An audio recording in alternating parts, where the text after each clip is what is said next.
July 2025 recommendations. The month was great, honestly, went by pretty quick, but I'm just ready for fall. Like, I never liked summer. I never have liked summer.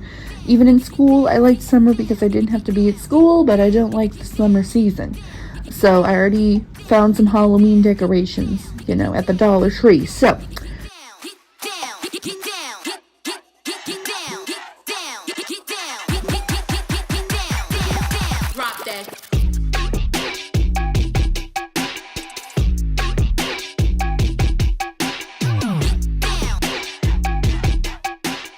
we're ready for spooky content as soon as possible. But anyway, so now for the guest section. Life is something like it.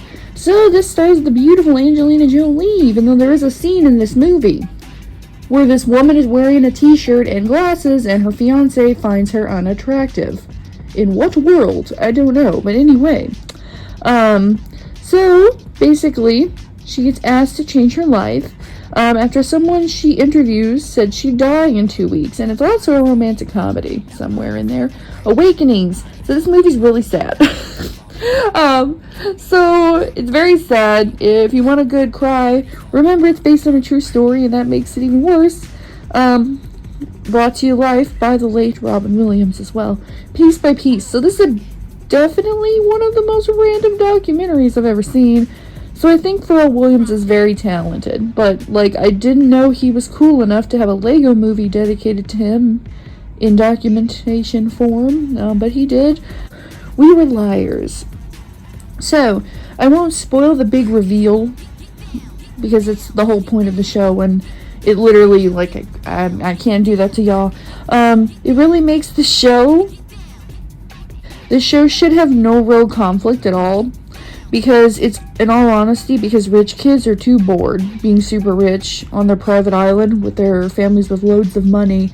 The main lead is okay, but like I said, these kids caused all their own problems for no real reason. There is a reason, but it's pretty stupid, to be honest. But I would recommend the show. I liked it a lot, but I did not sympathize with anything. And with the final reveal, I didn't sympathize with them either because these kids are just stupid. Castlevania Nocturne.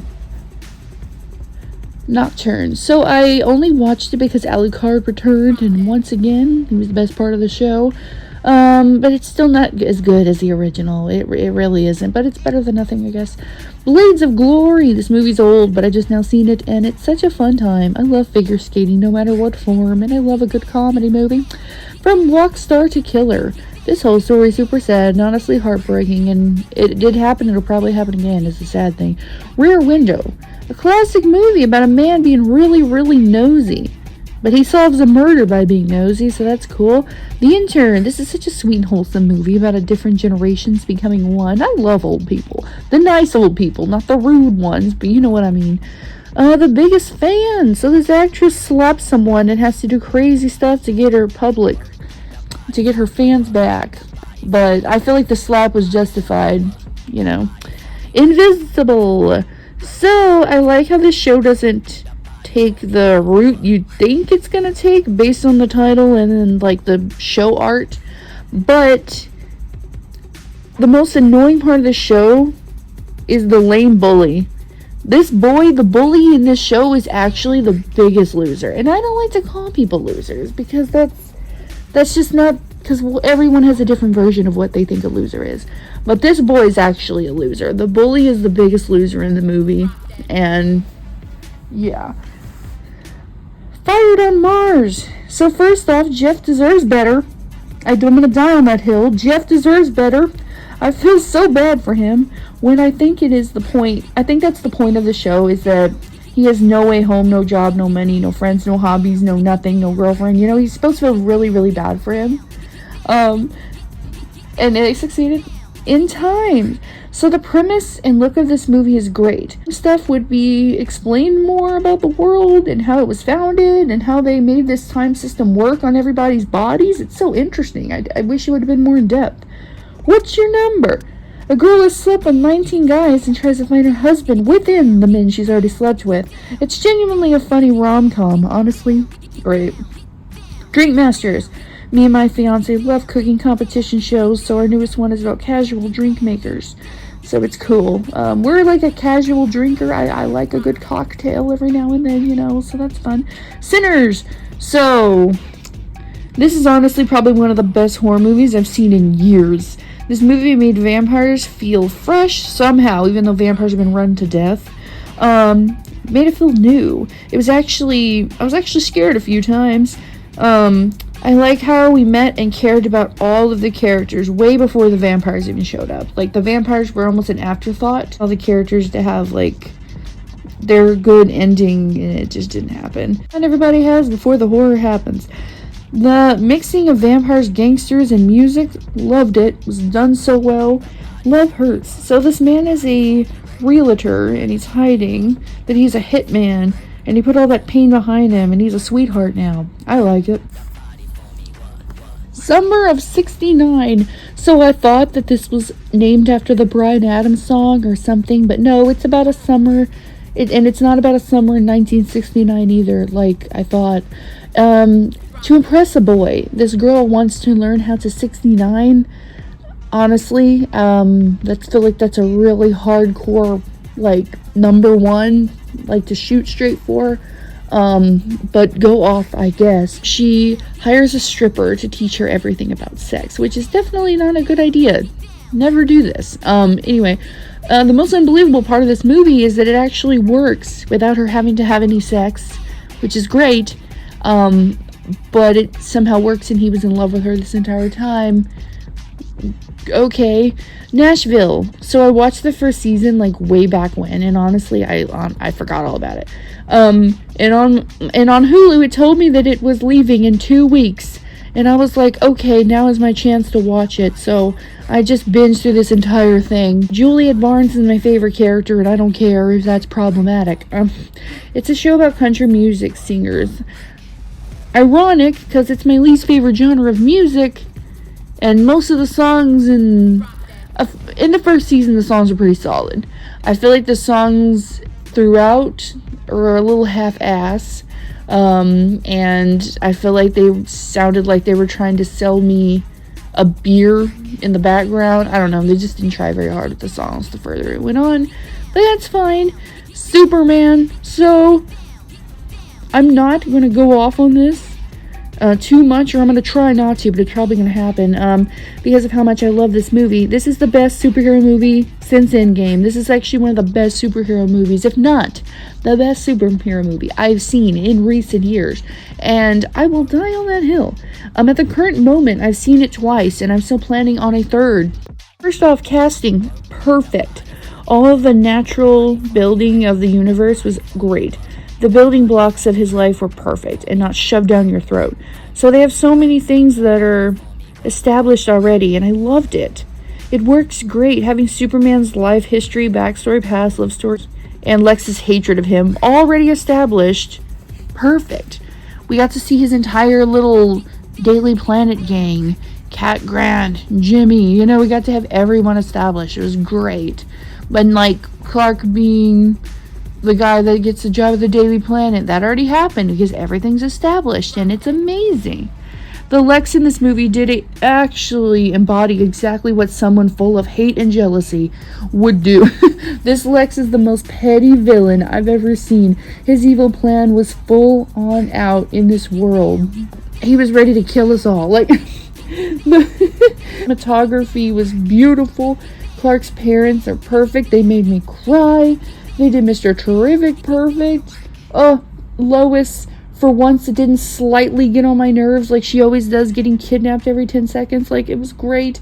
The whole message of being hopeful and nice and good-hearted is punk rock. Amazing. 10 out of 10.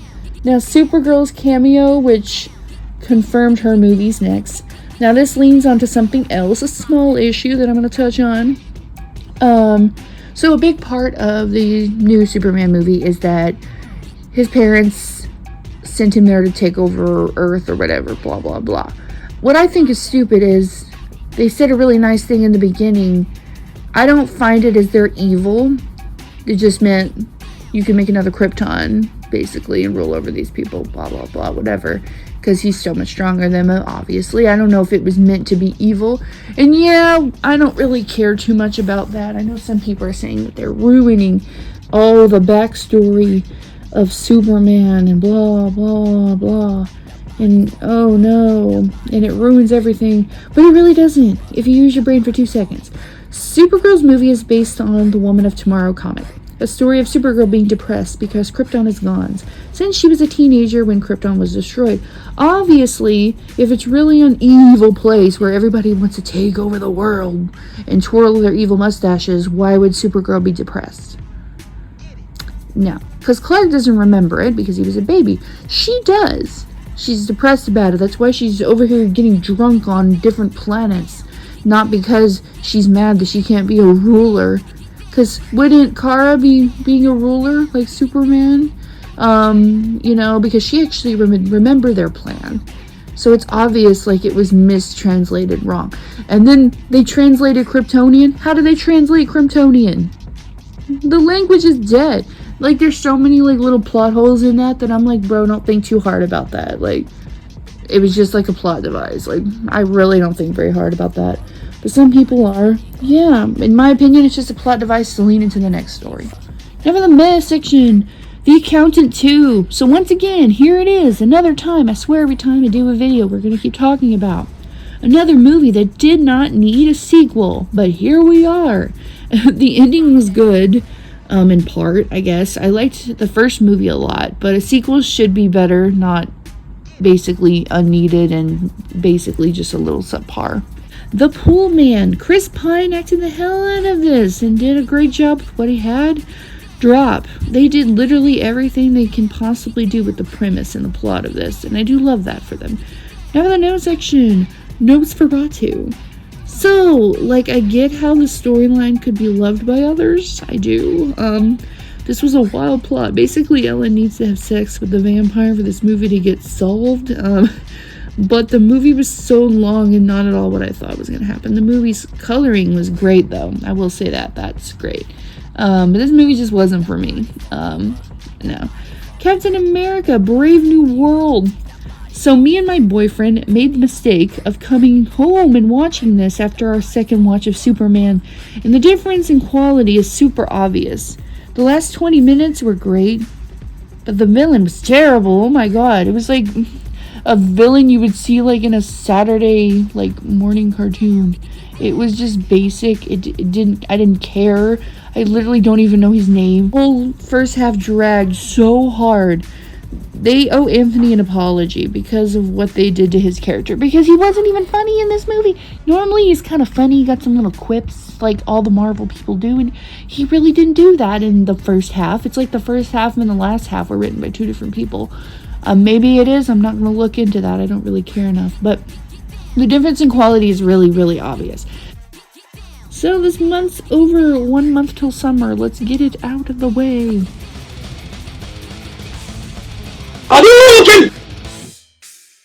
Finish him!